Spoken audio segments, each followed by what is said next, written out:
أعوذ بالله من الشيطان الرجيم. بسم الله الرحمن الرحيم. إذ قال الله يا عيسى یاد کهاغ وقت اویل اللہ تعالی اے عیسیٰ علیہ السلام انی متوفیک ورافعک الی بیشک زو پورا اغستن کے یم تالرا روحا و جسدا یا مانا دا انی متوفیکا بیشک زو وفات کون کے یم تالرا خو معالن پا مستقبل کی دوبارہ نازل ولنبات ورافعکا او زپورت کون کے یم تالرا فی الحال الی خپلزان تربتا ومطهرک او زپاکون کے یم تالرا اے عیسیٰ علیہ السلام من الذین کفروا دہاغی کسانو چی حغی کفر کڑے چی حغی ستانا انکار کڑے چی حغی یہودیان دی داغی دا تہمتنو الزامنو نتا پاکوم وجاعل الذین اتبعوک او زگرزون کے یم حاغی کسانو لرا چی تابداری کڑی دستا فوق الذین کفروا دپاس دہاغی کسانو چی حغی کفر کڑے الى یوم القیامہ ترزد قیامت پورے ثم الی مرجعکم بیا خاص زما طرف تا واپس استاسو دا فاحکم بینکم پزب پیسلوکم پمین استاسو کے فیما کنتم فیہ تختلفون پہاغی خبرو کے پہاغی مسلو کے چتاسو پہاغی کے اختلاف کولو فاما الذین کفروا پس حاغ کسان چی حغی کفر کڑے فاعذبهم پس زب عذاب ورکم دویتا عذابا شدیدا عذاب سخت فی الدنیا والآخرہ پا دنیا او پا آخرت کے وما لهم من ناصرین او نبوی دوی دپارسوک امداد کون کے وَأَمَّا الَّذِينَ آمَنُوا او حاغ کسان چی ایمان راوڑے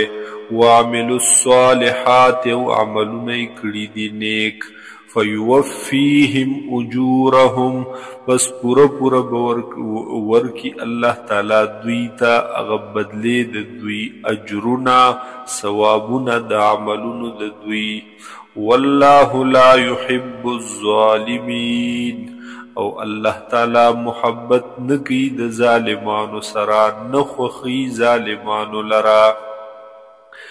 ذالک نتلوه علیکا دا چی منگ تلاوت کو دے لرپتا باندے اے حضور صلی اللہ علیہ وسلم من الآیات دی دا دا آیاتنو نا دا آیاتنو دا قرآن نا والذکر الحکیم او دی دا دا حغی نصیحت حکمت والنا یا دا غی نصیحت محکمنا ان مثل عیسیٰ عند اللہ بیشکا حالت دا عیسیٰ علیہ السلام مثال دا پیدائش دا عیسیٰ علیہ السلام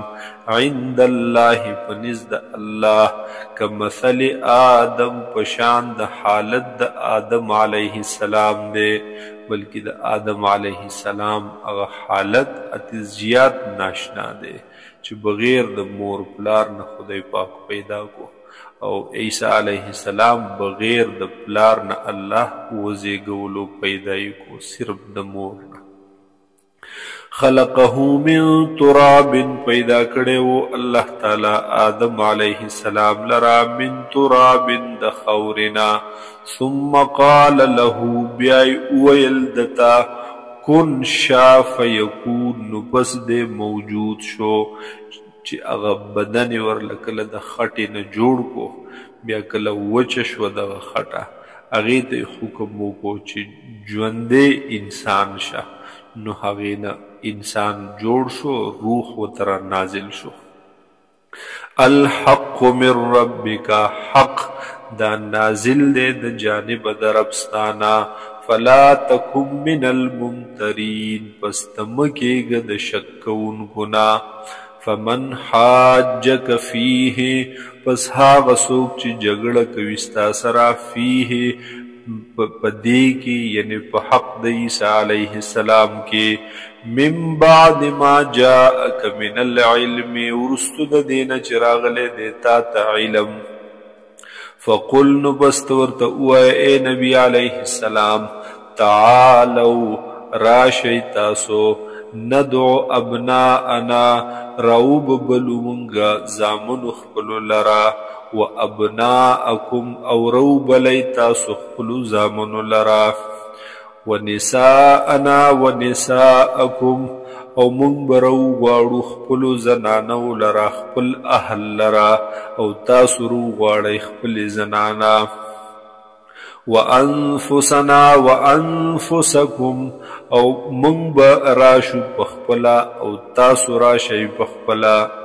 ثم نبتهل بیا بدعاو کو پاجزی سرا پزاری سرا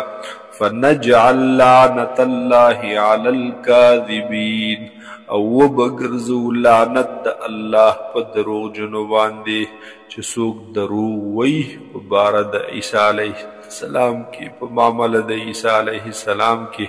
پاغینی دا خدای لعنت وی ان هذا بشک دا بیان چی دے لہو القصص الحق دا هغا بیان رشتنے دے وما من الہ الا اللہ نشت دے لائق دا عبادت بغیر دا اللہ نا وان اللہ بشک اللہ تعالی لہو العزیز الحکیم خامخا دے غالب او حکمت نوالا فَإِن تَوَلَّوْا پس کچرت دوی مخواڑولو اے نبی علیہ السلام فَإِنَّ اللَّهَ عَلِيمٌ بِالْمُفْسِدِينَ نو بس بیشک اللہ تعالی دے عالم فساد کو ان کو باندے